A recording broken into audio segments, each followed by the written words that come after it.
Hello नमस्कार दोस्तों, हम सीटेट 2025 के लिए प्रिपेयर कर रहे हैं और हम पढ़ रहे हैं पीवाईक्यूज़ जो कि रिसेंट लास्ट जो पेपर हुआ था दिसंबर 2024 में उसके पीवाईक्यूज़ हम सॉल्व कर रहे हैं। और ये हम कर रहे हैं पेपर वन का जो पार्ट है CDP child development and pedagogy, जो कि पेपर 1 पेपर 2 दोनों में ही आता है। तो उसी के पीवाईक्यूज़ हम सॉल्व कर रहे हैं और डिटेल एक्सप्लेनेशन जो है हमने प्रीवियस वीडियोज़ में भी समझा हुआ है, जो कि इम्पॉर्टेंट है, आप उनको ज़रूर देखिएगा। जो वीडियोस हैं उनका लिंक आपको डिस्क्रिप्शन में मिल जाएगा, वहाँ से आप उन्हें देख सकते हैं। तो हम पढ़ रहे हैं चाइल्ड डेवलपमेंट एंड पैडागोजी, जिसमें से 30 क्वेश्चन पूछे जाते हैं।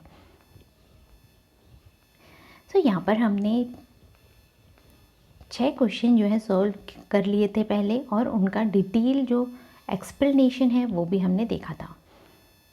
आज हम 7th क्वेश्चन से सॉल्व करेंगे और इनको डिटेल में हम समझेंगे।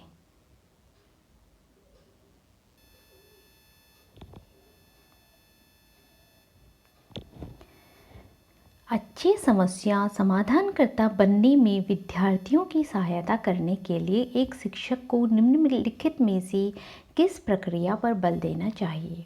अगर एक टीचर को स्टूडेंट की हेल्प करनी है और गुड प्रॉब्लम सॉल्वर जो है बच्चे को बनाना है, तो टीचर को किस बात पर फोकस जो है वो करना चाहिए, क्या प्रैक्टिस जो है बच्चा टीचर को करनी चाहिए। ऐसी जानकारी पर ध्यान देना जो पहले से मौजूद विश्वासों और पूर्वाग्रहों की पुष्टि करें। आपको भी वीडियो को पॉज करना है और आंसर्स को ज़रूर लगाना है। आप कहाँ पर आप स्टैंड करते हैं, कितने क्वेश्चंस आपसे बन रहे हैं, अगर नहीं आ रहे हैं तो डिटेल वीडियोस भी आप देख सकते हैं। समस्याओं को एक विशिष्ट निर्धारित तरीके से हल करना। बड़ी और जटिल समस्याओं को छोटी प्रबंधनीय समस्याओं में विभाजित करना। समस्या से संबंधित जानकारी के केवल एक ही पहलू पर ध्यान केंद्रित करना। तो यहाँ पर हमें 4 ऑप्शन गिवन है। सबसे पहला ऑप्शन हम देखते हैं। यहाँ पर बोला है कि focusing on the information that confirms existing beliefs and preconceptions. अब यहाँ पर ऐसा तो होता नहीं है ना कि हम क्या करें, जो पहले से हमारे बिलीव्स बने हुए हैं, पूर्वाग्रह जो हैं, क्या हम उन्हीं पर फोकस करेंगे? नहीं, हमारा समाज भी क्या हो रहा है, बदल रहा है। तो बदलते समाज के साथ हमें भी क्या करना चाहिए, बदलना चाहिए, अपनी सोच को जो है बदलना चाहिए। अगर हम रिजिड रहेंगे और कन्वेंशनल जो हमारे तरीके हैं उन्हीं पर टिके रहेंगे, उन्हीं पर अटके रहेंगे, तो बच्चे जो हैं कभी भी अच्छे प्रॉब्लम सॉल्वर जो है वो नहीं बन पाएंगे और वो हमारी बातों पर ध्यान भी नहीं देंगे। उन्हें ये लगेगा कि ये तो बस पुरानी तरीके की बातें ही करते हैं। तो फर्स्ट ऑप्शन हमारा क्या हो जाएगा, इनकरेक्ट हो जाएगा।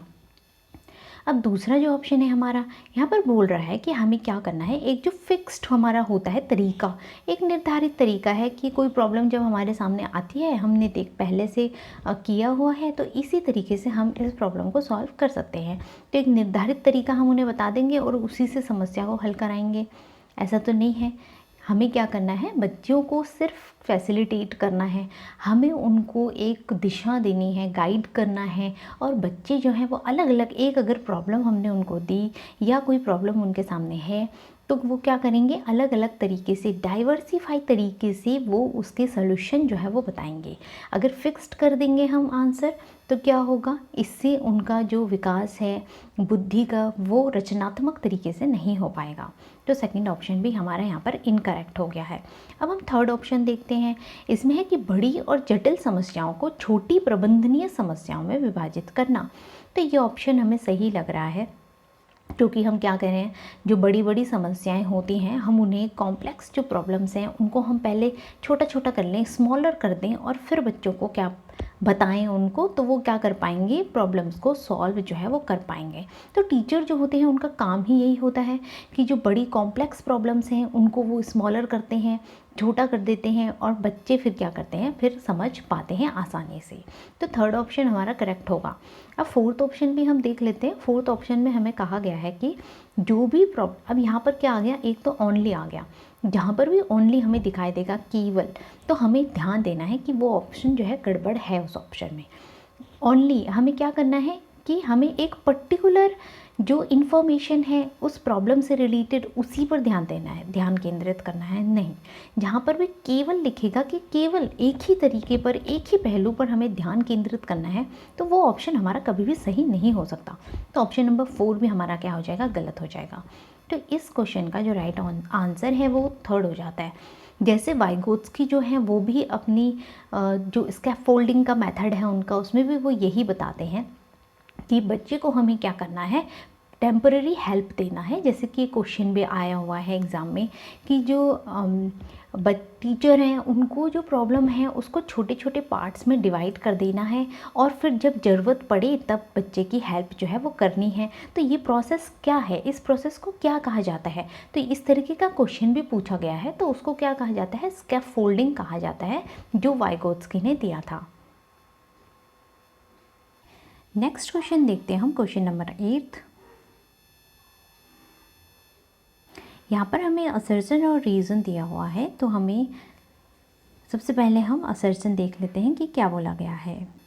एक समावेशी कक्षा में छात्रों की आवश्यकताओं को पूरा करने के लिए शिक्षकों को बहुसंवेदी सामग्री का उपयोग करना चाहिए।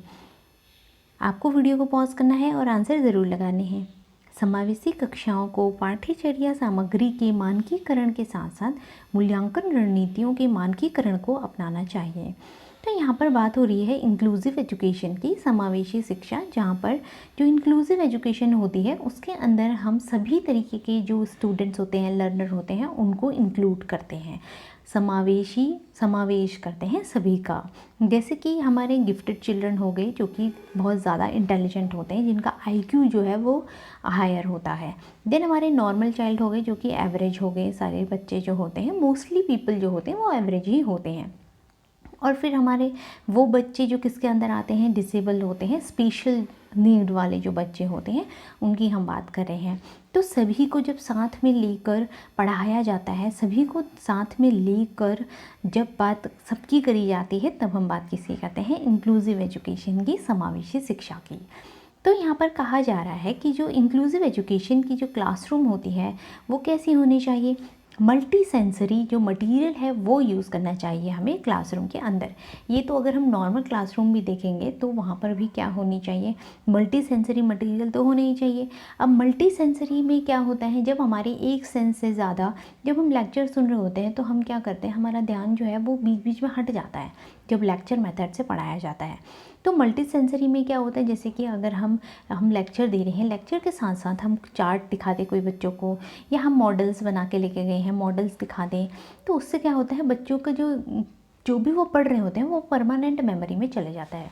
उसके अलावा जैसे स्कूलों में स्मार्ट क्लासेस होती हैं, प्रोजेक्टर्स के थ्रू जब पढ़ाया जाता है तो उसमें हमारी एक से ज़्यादा जब सेंसेस यूज़ होती हैं तो हमारा जो लर्निंग है वो भी क्या होती है, इफ़ेक्टिव होती है। तो पहला ऑप्शन ये हो गया।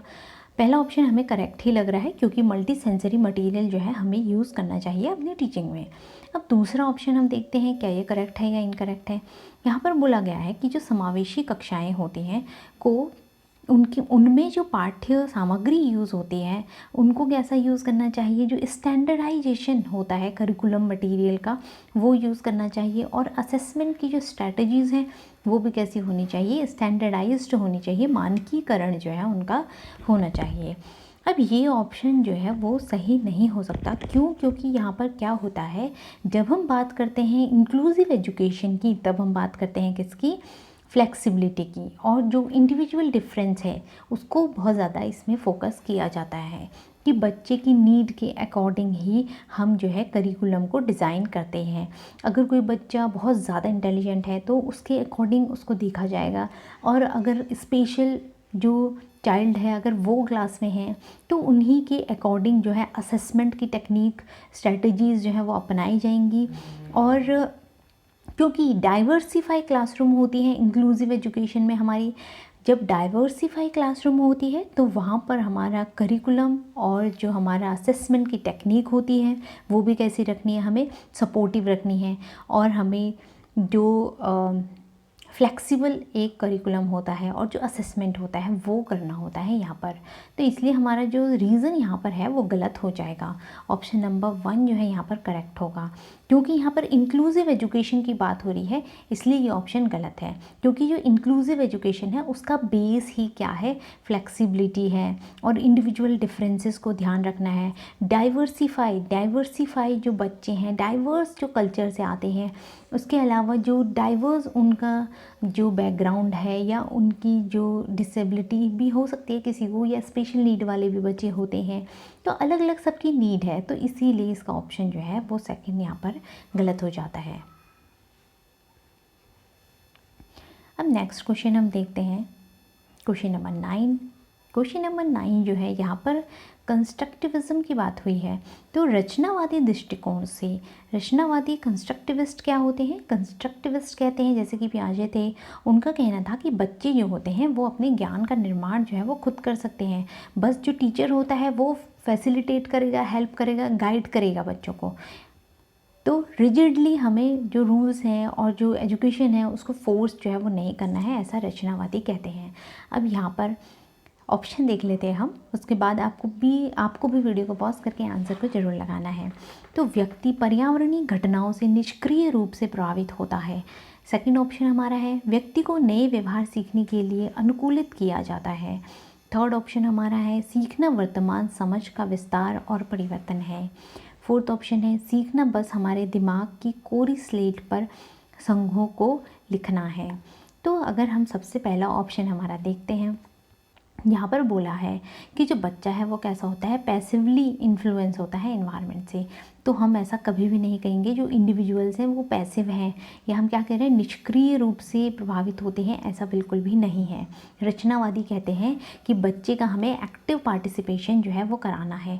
बच्चों को क्या होना चाहिए, ज़्यादा से ज़्यादा एक्टिव होना चाहिए और गतिविधियाँ जो हैं वो करानी चाहिए होती हैं। नेक्स्ट ऑप्शन है कि जो इंडिविजुअल हैं उनकी कंडीशनिंग जो है वो करी जाती है, कंडीशन किया जाता है उनके व्यवहार को। तो ये कौन बात करते हैं, व्यवहार को कंडीशन करने की बात कौन करते हैं, व्यवहारवादी करते हैं, जिनको कि कहा जाता है बिहेवियरिस्ट कहा जाता है। जैसे कि हमारे थॉर्नडाइक हो गए, पावलोव हो गए, वॉटसन हो गए, इन्होंने कहा था कि जो व्यवहार है वो बच्चे का बदला जा सकता है, उसमें चेंजेस लाए जा सकते हैं कंडीशनिंग करके। तो ये सेकंड ऑप्शन भी गलत हो जाएगा रचनावादियों के बारे में। थर्ड ऑप्शन है कि जो लर्निंग होती है वो करंट अंडरस्टैंडिंग को ट्रांसफॉर्म करती है और एक्सटेंड करती है। तो सीखना जो है वो वर्तमान समझ को क्या करता है, विस्तार देता है और परिवर्तन करता है। तो रचनावादियों का यही कहना होता है कि जो भी हम सीखते हैं उससे क्या होता है, हमारा जो भी कॉम्प्रिहेंसिव जो एक व्यू है, अंडरस्टैंडिंग जो हमारी क्या होती है, डेवलप होती है, और उसी से क्या होता है, परिवर्तन भी होता है। अब यहाँ पर फोर्थ ऑप्शन है कि हमारे दिमाग को कोरी स्लेट की तरह माना है रचनावादियों ने, तो ये बिल्कुल भी गलत है। रचनावादी कभी भी ऐसा नहीं कहते कि बच्चा जो है वो एक कोरी स्लेट होता है, उनका ऐसा नहीं कहना होता। रचनावादी जो होते हैं वो कहते हैं कि बच्चा भी क्या है, नॉलेजेबल है, वो भी इंटेलिजेंट है। बच्चे को हमें क्या कराना है, उसके नॉलेज को निकालना है बाहर। तो ये रचनावादियों का कहना होता है। तो फोर्थ ऑप्शन भी यहाँ पर इनकरेक्ट हो जाएगा, हमारा जो थर्ड ऑप्शन है वो करेक्ट है। नेक्स्ट क्वेश्चन देखते हैं अब हम।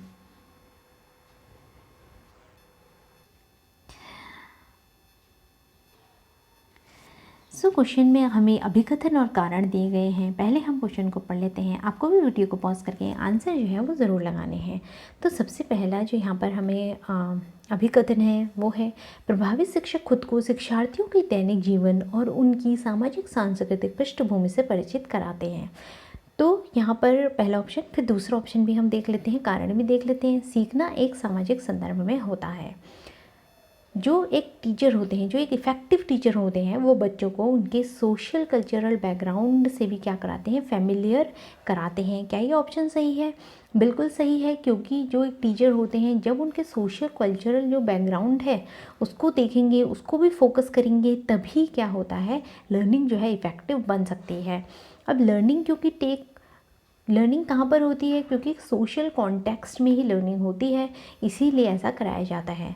तो हमें सबसे पहले तो ये देखना है कि क्या दोनों सही हैं। अगर दोनों सही हमें लग रहे हैं तो फिर हमें इनके बीच में बिकॉज लगा कर देखना होता है कि क्या ये इसका रीज़न बन पा रहा है। तो क्योंकि सोशो कल्चरल बैकग्राउंड से क्यों फेमिलियर कराते हैं, क्योंकि जो लर्निंग होती है वो सोशल कॉन्टेक्स्ट में होती है। तो बिल्कुल सही लग रहा है हमें, तो दोनों ही ऑप्शन हमारे करेक्ट हैं और ये इसको सही एक्सप्लेन कर रहा है रीज़न। तो ऑप्शन नंबर 3 हमारा करेक्ट हो जाएगा। सो 11वां क्वेश्चन हमारा है, अर्थपूर्ण अधिगम मुख्य रूप से किसके बारे में नहीं है।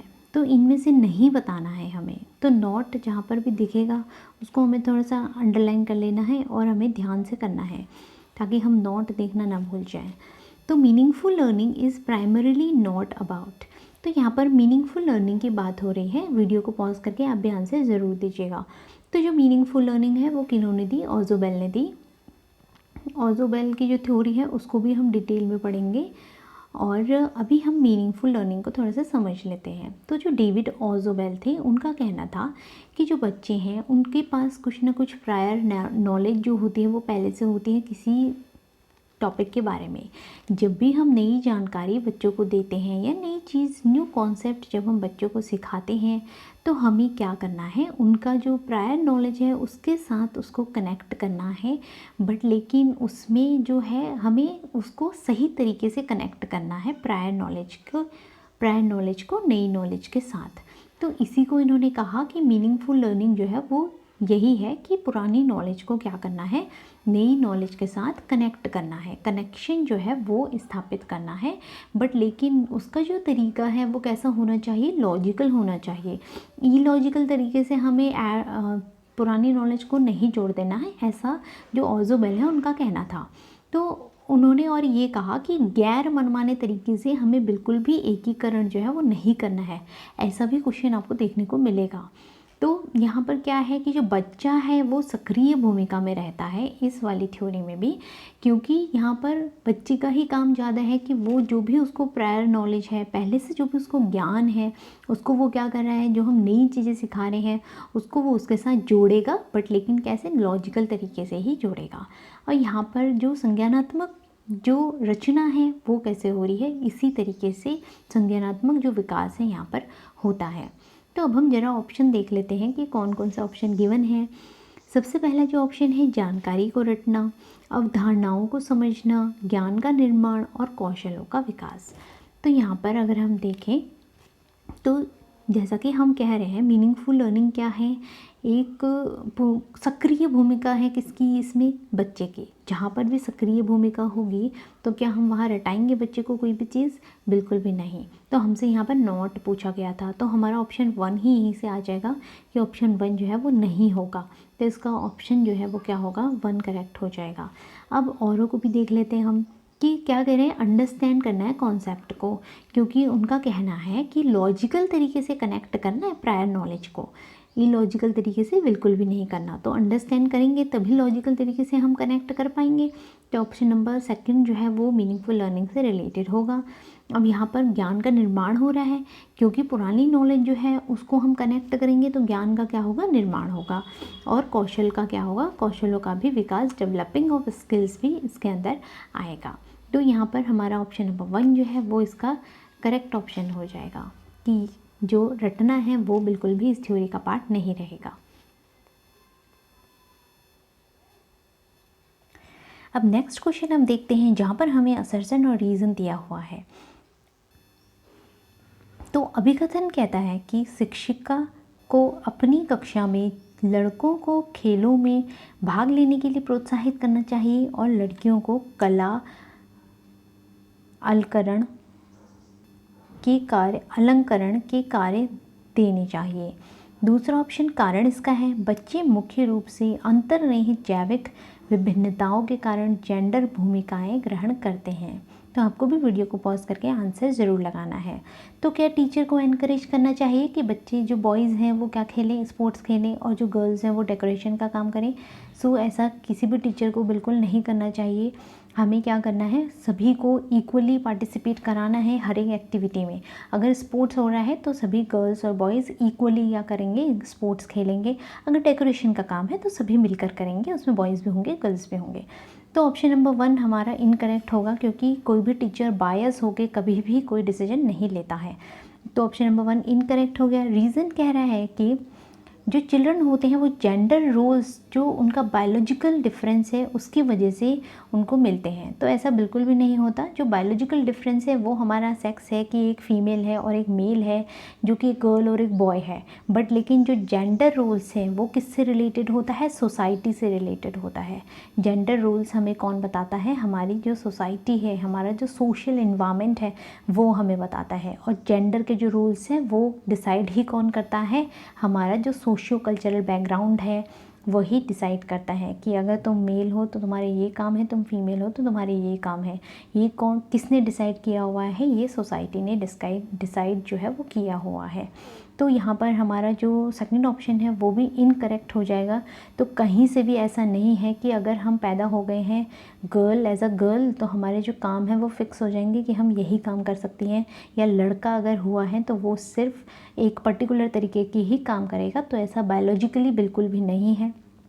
तो हमारा ऑप्शन नंबर जो सेकंड है वो भी क्या हो जाएगा, इनकरेक्ट हो जाएगा। तो जेंडर जो है उस पर भी क्वेश्चन पूछे जाते हैं। तो हमारा जो राइट ऑप्शन है यहाँ पर सेकंड हो जाएगा, क्योंकि दोनों ही ऑप्शन क्या है यहाँ पर गलत है। अब हम 13 देखेंगे क्वेश्चन नंबर, जहाँ पर हमसे बोला गया है कि गति संवेदी शिक्षार्थी डैश के माध्यम से सीखना पसंद करते हैं। अब यहाँ पर काइनेस्थेटिक जो लर्नर होते हैं वो किस माध्यम से सीखना पसंद करते हैं। जैसा कि हम देख सकते हैं कि गति संवेदी मतलब जहाँ पर कि क्या रहती है, एक्टिविटीज़ होती हैं। तो एक्टिविटीज़ जो होती हैं उसमें बच्चा कैसे सीखेगा, कैसे सीखना ज़्यादा पसंद करेगा, देखकर, छूकर, या करने और चलने फिरने से, या सुनने से। तो हम देखेंगे कि गतिविधि ही क्या है, लर्निंग बाय डूइंग है, कि करके हमें देखना है, करके हमें सीखना है। तो ऑप्शन नंबर 3 जो है इसमें करेक्ट हो जाएगा। डूइंग एंड मूविंग का जो मेथड है उसी के थ्रू जो काइनेस्थेटिक लर्निंग है वो होती है। 14th क्वेश्चन देखेंगे अब हम।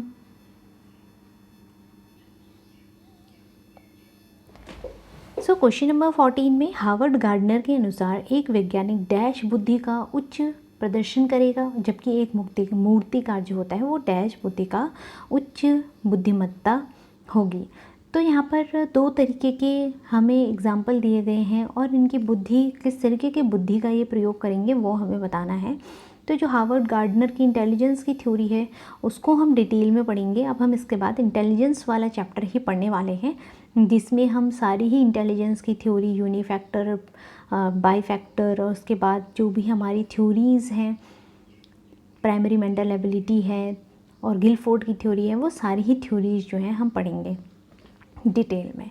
तो अभी यहाँ पर हमसे 2 तरीके की बुद्धि पूछी गई है, एक वैज्ञानिक की बुद्धि, एक जो साइंटिस्ट होता है उसकी बुद्धि, और एक जो मूर्तिकार है उनकी बुद्धि कैसी होगी ये पूछा गया है।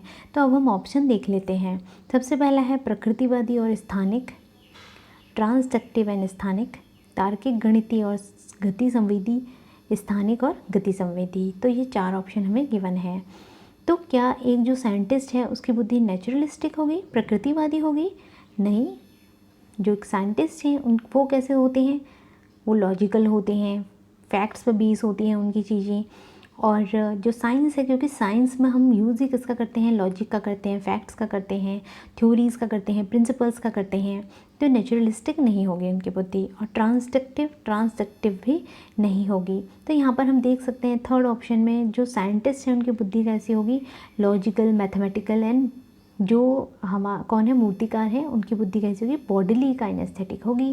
क्योंकि बॉडीली काइनेस्थेटिक क्यों होगी मूर्तिकार की बुद्धि, जो बॉडीली काइनेस्थेटिक बुद्धि वाले होते हैं वो क्या कर सकते हैं, गतिविधियों, जो बॉडी की जो गतिविधियां हैं उस पर उनका नियंत्रण अच्छा होता है, शारीरिक जो गतिविधियां हैं उन पर उनका नियंत्रण अच्छा होता है, और जो ऑब्जेक्ट्स होते हैं उनको वो बड़े ही अच्छे से संभाल सकते हैं, उनके अंदर क्षमता होती है कि वो जो ऑब्जेक्ट्स होते हैं उनको कुशलता से क्या कर सकते हैं, संभाल सकते हैं।